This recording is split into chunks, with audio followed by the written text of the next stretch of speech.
battered, and you know, since then, since they looked like they had that soft centre in that game, he's gone, I've had enough of this, I'm making changes. You can see there, the stats are brilliant. For Hull, Leicester and now United. Precisely. I mean, and what he's done, he's gone to 3 at the back, which we all expected him to do, but when you're attacking a team that plays 3 at the back, you always expect to go in the wide areas. You think the wide areas are where we're going to get some joy. It's amazing how quickly they've adapted. First, Gary Cahill covering Alonso on the left-hand side. This time, have a look at Azpilicueta, sniffing the danger. I'm going to cover you, Moses. I'll go and clear this one for us. And even if this ball comes into the box, you've still got David Luiz and Cahill ready there to clear anything in that area of the field. And also, what it's done for Azpilicueta as well and Cahill, they can go into midfield and create that extra man. He's pressing Paul Pogba here with the comfortableness, knowing that he's got his 2 centre-halves and Matic sat in front. And then that allows people like Conte to go and do what they do best, go and forage, win the ball back for his team, and that's exactly what he's done. So flexibility. It is. And when you've got people like David Luiz on your side, I mean, every now and again he's going to go on one of his little runs, and that's exactly what he did today. But now, Chelsea don't have to worry about that. They ain't got to think, well, what do we do? You know, David Luiz has gone on one of his runs.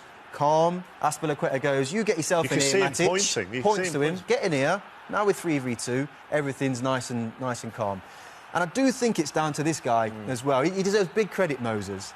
He's been on loan, Liverpool, Stoke and West Ham in the last 3 seasons, and he's allowed Chelsea, I think, to really play this system. It's a difficult one to find those wing-backs that are capable of doing it, and he's come into the fold, and I think he deserves a lot of credit for getting his head down in pre-season and putting in the performance.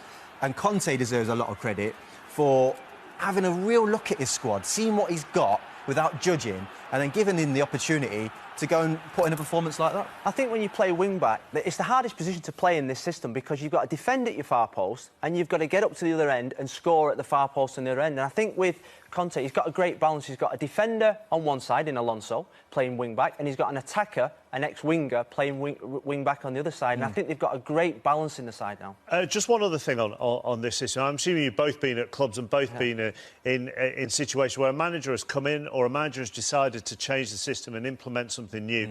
And do you need a result like this? I mean, I know they've been in the Champions as well. A couple of results like that, maybe, to give you belief as players. Of course, this is brand new to Chelsea. And yes, they'd have been trying it out in training, but the minute that